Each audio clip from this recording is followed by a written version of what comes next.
Welcome to Tech with Amir. In this video, we are going to learn about replace function in PySpark. Replace is the PySpark DataFrame function that allows you to replace specific values in the column or multiple columns with new values. It is useful for data cleaning and handling inconsistent or incorrect data. So it's very easy to use. You will say df, that's your data frame, dot replace, and to replace value and then subset. So here you will say none, that means all columns, or you can provide a list of the columns in which you would like to replace the values. So here we are going to see in the demo.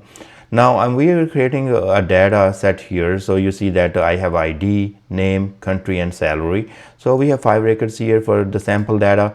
Then I have created the column list, and then we are creating a df, that's our data frame, by using create a data frame function, and we're using above data with column. So for this data frame definition. Now once our data frame will be created, I'm going to show you actually the values before we apply the replace function. Here is our data frame output, and you can see that we have ID, name, country and salary, and these are the values. You see that here are some unknown values here. So unknown here, and then I have a null value here.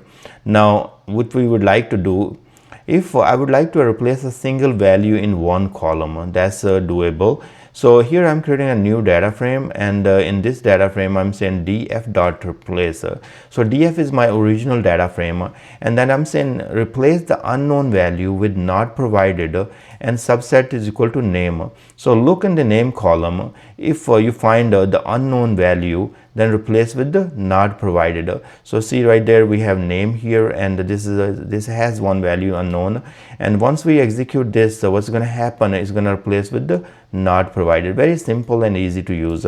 So let's execute this piece of code, and now we will be seeing not provided in place of unknown in our name column. So see right there, that's what happened right here. Okay, let's go to the next one. Here replace multiple values in single column.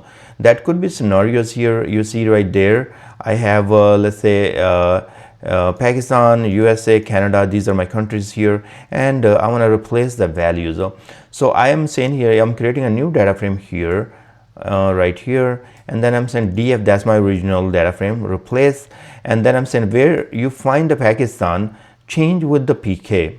If you find US, then change with US. If you find Canada, with change with the CA. So these are the abbreviation for the country codes, and the subset is equal to country. So look for in the country column, look for these values, Pakistan, US or Canada, and then change with the abbreviations.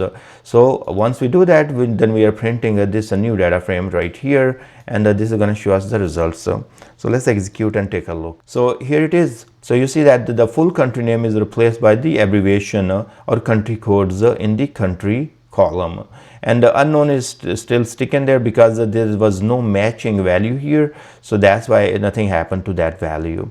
Now if you want to replace a single value in multiple column, that's also doable. So in that case, now we are creating a new data frame here, and I'm calling the df replace name and country.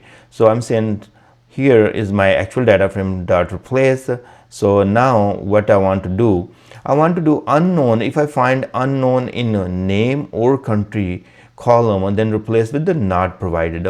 So that's what it will do. Very easy to and simple. So I'm sure you are going to use this replace in many places, and I do the same thing because often I get into scenario where I have to make these changes to the data frame values. So here in this column we have name and country, remember, and we were looking for unknown. So there was 2 unknowns here, and they are replaced by the not provided. So this is how the replace function will work to replace the different values in your different columns in the data frame in the PySpark. I hope this video will help. You go ahead and please subscribe my channel, and I will see you guys in the next video.